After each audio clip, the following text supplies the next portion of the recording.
YCP 4వ జాబితాపై కసరత్తు కొనసాగుతోంది. తాడేపల్లి సీఎం క్యాంపు కార్యాలయానికి ఇప్పటికే పలువురు ఎమ్మెల్యేలు చేరుకోగా మహిళా కమిషన్ చైర్మన్ వాసిరెడ్డి పద్మ కూడా వెళ్లారు. ఎన్టీఆర్ జిల్లా జగ్గయ్యపేట నుంచి తనకు అవకాశం ఇవ్వాలని హైకమాండ్ కోరుతున్నారు. ముందు రాజమండ్రి నుంచి సీట్ ఆశించారు. అయితే అక్కడ అవకాశం లేకపోవడంతో తన స్వస్థలం జగ్గయ్యపేట నుంచి సీట్ ఇచ్చే అంశాన్ని పరిశీలించాలని కోరుతున్నట్లు సమాచారం.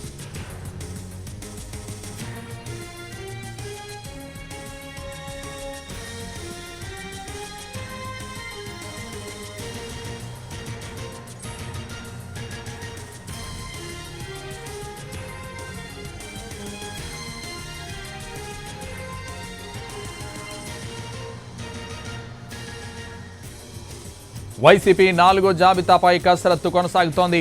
తాడేపల్లి సీఎం క్యాంపు కార్యాలయానికి ఇప్పటికే పలువురు ఎమ్మెల్యేలు చేరుకోగా మహిళా కమిషన్ చైర్పర్సన్ వాసిరెడ్డి పద్మ కూడా వెళ్లారు. ఎన్టీఆర్ జిల్లా జగ్గయ్యపేట నుంచి తనకు అవకాశం ఇవ్వాలని హైకమాండ్ కోరుతున్నారు. ముందు రాజమండ్రి నుంచి సీట్ ఆశించారు. అయితే అక్కడ అవకాశం లేకపోవడంతో తన స్వస్థలం జగ్గయ్యపేట నుంచి సీట్ ఇచ్చే అంశాన్ని పరిశీలించాలని కోరుతున్నట్లు సమాచారం.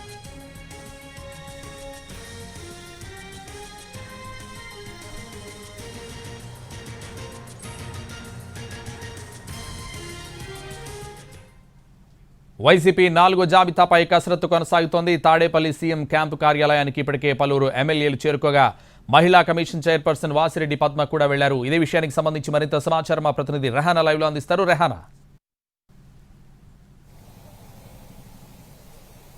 సంతోష్, 4వ జాబితాకు సంబంధించిన కసరత్తు కొనసాగుతుంది. మధ్యాహ్నం నుంచి కూడా ముఖ్యమంత్రి, అదేవిధంగా ముఖ్యమంత్రి వైఎస్ జగన్మోహన్ రెడ్డి, అదేవిధంగా కీలక నాయకులు ఈ కసరత్తులో బాగా పాల్గొంటా ఉన్నారు. పలువురు ఎమ్మెల్యేలు సీఎంఓ నుంచి పిలుపు మేరకు పలువురు ఎమ్మెల్యేలు క్యాంపు కార్యాలయానికి వచ్చారు. ప్రస్తుతం క్యాంపు కార్యాలయం లోపలే పార్టీ నాయకులు అదేవిధంగా అధికారులతోటి మాట్లాడుతూ ఉన్నారు.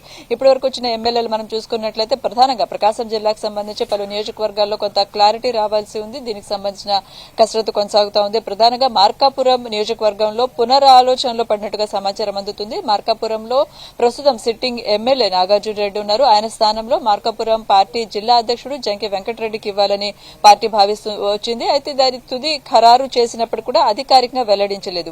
అయితే తాజాగా మనకు అందుతున్న సమాచారం ప్రకారం పార్టీ పునరాలోచనలో ఉందని తెలుస్తుంది. నాగార్జున రెడ్డినే కొనసాగించాలని ఒక ప్రత్యామ్నాయం కూడా ఆలోచిస్తున్నట్టుగా సమాచారం అందుతుంది. అదేవిధంగా అటువైపు కందుకూరు, దీంతో పాటు కందుకూరుకు సంబంధించిన ఎమ్మెల్యే కూడా వచ్చి ఉన్నారు.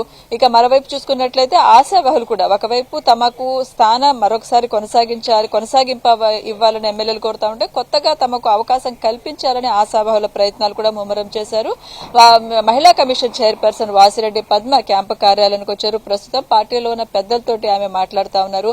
గతంలో ఆమె రాజమండ్రి అర్బన్ నుంచి తనకు సీటు కావాలని తీవ్రంగా ప్రయత్నాలు చేశారు. కొంతకాలం రాజమండ్రిలో ఉండి ఆమె కొన్ని పార్టీకి సంబంధించిన కార్యక్రమాల్లో కూడా యాక్టివ్ గా ఆమె పార్టిసిపేట్ చేసే ప్రయత్నం చేశారు. అయితే రాజమండ్రి అర్బన్ నుంచి మార్గాని భరత్ రాజమండ్రి ఎంపీకి అక్కడ పార్టీ అధికారికంగా ఇన్ఛార్జ్ బాధ్యతలు ఇచ్చారు. ఈ నేపథ్యంలో ఆమె రాక అనేది ప్రాధాన్యత సంతరించుకుంది. కృష్ణా జిల్లాలో జగ్గయ్యపేట ఆమె సొంత ఊరు. ఇక్కడి నుంచి తనకు అవకాశం ఇవ్వాలని వాసిరెడ్డి పద్మ కోరుతున్నట్టుగా ఆమె వర్గాలు మనకు వెల్లడిస్తా ఉన్నాయి. సో ఆశావాహులు ఒకవైపు ప్రయత్నాలు చేస్తా ఉన్నట్టే మరోవైపు నియోజకవర్గాల మార్పులు చేర్పులకు సంబంధించిన కసరత్తు అయితే పార్టీ తీవ్రంగా చేస్తుంది. ఒక 4వ జాబితాలో దాదాపు 30 వరకు అసెంబ్లీ, లోక్సభ నియోజకవర్గాల మార్పులు ఉండే అవకాశం ఉందని తెలుస్తా ఉంది. ఈ క్రమంలోనే ప్రధానంగా ప్రకాశం జిల్లాలో ఏవైతే పెండింగ్ అంశాలు ఉన్నాయో వాటిని గిద్దలూరు, అదేవిధంగా మార్కాపురం, దీంతో పాటు కందుకూరు ఈ సెగ్మెంట్లలో కొంత క్లారిటీ రావాల్సి ఉంది.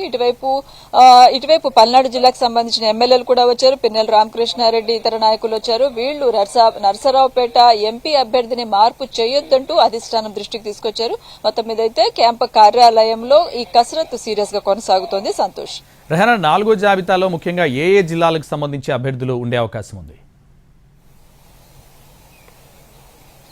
ఇప్పటి వరకు మనం చూసుకున్నట్లయితే 4వ జాబితాలో ప్రధానంగా లోక్సభ స్థానాలకు సంబంధించి ప్రధానమైన ఫోకస్ పార్టీ పెట్టినట్టుగా తెలుస్తా ఉంది. కొన్ని నియోజకవర్గాల్లో కొంత స్పష్టత రాలేదు.